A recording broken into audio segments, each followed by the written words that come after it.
اعوذ باللہ من الشیطان الرجیم بسم اللہ الرحمن الرحیم۔ معزز سامعین و ناظرین، السلام علیکم ورحمۃ اللہ وبرکاتہ۔ خلیفہ سوم حضرت عثمان غنی رضی اللہ تعالی عنہ صحابی رسول، آپ رضی اللہ تعالی عنہ کے نام کا بینک اکاؤنٹ آج بھی سعودی عرب میں موجود ہے۔ آپ کے بینک اکاؤنٹ کا انکشاف کیا گیا ہے۔ حضرت عثمان غنی رضی اللہ تعالی عنہ کا یہ بینک اکاؤنٹ کس طرح آج بھی موجود ہے، آئیے اس کی تاریخ کو جانتے ہیں۔ حضرت عثمان غنی رضی اللہ تعالی عنہ، آپ کے کنویں کے بارے میں آپ نے سن رکھا ہوگا۔ یہ جان کر آپ کو حیرت ہوگی کہ مدینہ منورہ کی میونسپلٹی میں سیدنا عثمان بن عفان رضی اللہ تعالی عنہ کے نام پر باقاعدہ جائیداد رجسٹرڈ ہے، اور آج بھی حضرت عثمان غنی رضی اللہ تعالی عنہ کے نام پر بجلی اور پانی کا بل آتا ہے۔ نبوت کے 13ویں سال میں جب مسلمان ہجرت کر کے مدینہ منورہ پہنچے تو وہاں پینے کے پانی کی بہت قلت تھی۔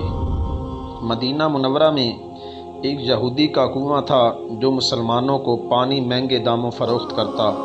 اس کنویں کا نام بئر روما یعنی روما کا کنواں تھا۔ وہاں ان حالات سے پریشان ہو کر مسلمانوں نے رسول اللہ صلی اللہ تعالی علیہ وآلہ وسلم سے شکایت کی اور اپنی پریشانی سے آگاہ کیا۔ اللہ کے نبی صلی اللہ علیہ وآلہ وسلم نے فرمایا، کون ہے جو یہ کنواں خریدے اور مسلمانوں کے لیے وقف کر دے؟ ایسا کرنے پر اللہ تعالیٰ اسے جنت میں چشمہ عطا کرے گا۔ حضرت عثمان بن عفان رضی اللہ تعالی عنہ اس یہودی کے پاس گئے اور کنواں خریدنے کی خواہش کا اظہار کیا۔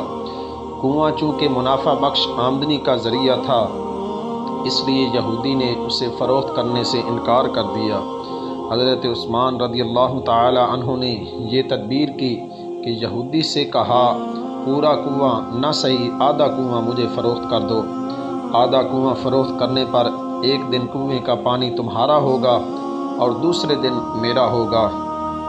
یہودی ان کی اس پیشکش پر لالچ میں آ گیا۔ اس نے سوچا کہ حضرت عثمان اپنے دن میں پانی مہنگے داموں فروخت کریں گے، اس طرح اسے زیادہ منافع کمانے کا موقع مل جائے گا۔ چنانچہ اس نے آدھا کنواں حضرت عثمان بن عفان رضی اللہ تعالی عنہ کو فروخت کر دیا۔ سیدنا عثمان غنی رضی اللہ تعالی عنہ نے وہ کنواں اللہ کی رضا کے لیے وقف کر کے اپنے دن مسلمانوں کو کنویں سے مفت پانی حاصل کرنے کی اجازت دے دی۔ لوگ حضرت عثمان غنی رضی اللہ تعالی عنہ کے دن مفت پانی حاصل کرتے اور اگلے دن کے لیے بھی ذخیرہ کر لیتے۔ یہودی کے دن کوئی بھی شخص پانی خریدنے نہ جاتا۔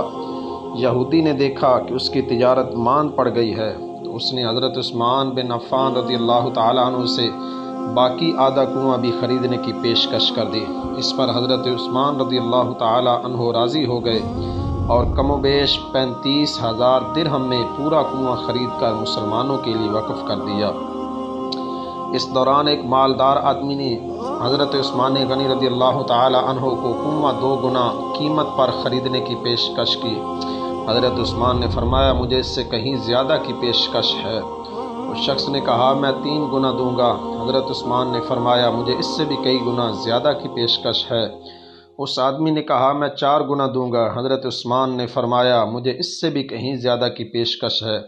اس طرح وہ شخص رقم بڑھاتا گیا۔ حضرت عثمان یہی جواب دیتے رہے، یہاں تک کہ اس آدمی نے کہا، حضرت آخر کون ہے جو آپ کو 10 گنا دینے کی پیشکش کر رہا ہے؟ سیدنا عثمان رضی اللہ تعالی عنہ نے فرمایا کہ میرا رب مجھے ایک نیکی پر 10 گنا اجر دینے کی پیشکش کرتا ہے۔ وقت گزرتا گیا، یہ کنواں مسلمانوں کو سیراب کرتا رہا، یہاں تک کہ عثمان غنی رضی اللہ تعالی عنہ کے دور خلافت میں اس کنویں کے ارد گرد کھجوروں کا باغ بن گیا، اور اسی دور میں ہی اس باغ کی دیکھ بھال ہوئی۔ بعد ازاں آل سعود کے عہد میں اس باغ میں کھجوروں کے درخت کی تعداد تقریباً 1550 ہو گئی۔ حکومت وقت نے اس باغ کے گرد 4 دیواری بنوائی اور یہ جگہ میونسپلٹی میں حضرت عثمان بن عفان رضی اللہ تعالی عنہ کے نام پر رجسٹرڈ کر دی۔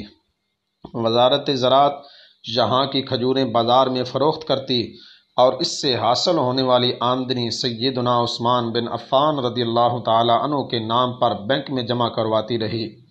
چلتے چلتے اس اکاؤنٹ میں اتنی رقم جمع ہو گئی کہ مدینہ منورہ کے مرکزی علاقہ میں اس باغ کی آمدنی سے ایک کشادہ پلاٹ خرید لیا، جہاں فندق عثمان بن عفان رضی اللہ تعالی عنہ کے نام سے ایک رہائشی ہوٹل تعمیر کیا جانے لگا۔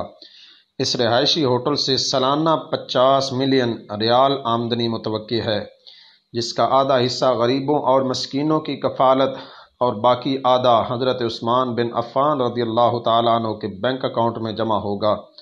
ذو النورین سیدنا عثمان بن عفان رضی اللہ تعالیٰ عنہ کے اس عمل اور خلوص نیت کو اللہ رب العزت نے اپنی بارگاہ میں ایسے قبول فرمایا اور اس میں اتنی برکت عطا فرمائی کہ قیامت تک ان کے لیے صدقہ جاریہ بنا دیا۔ یہی وہ لوگ ہیں جن کی جانیں اور مال اللہ تعالیٰ نے اپنی جنتوں کے بدلے میں خرید لیے۔ یہی وہ لوگ ہیں جنہوں نے اللہ کے ساتھ تجارت کی، جنہوں نے اللہ عز و جل کو قرض دیا، اچھا قرض دیا۔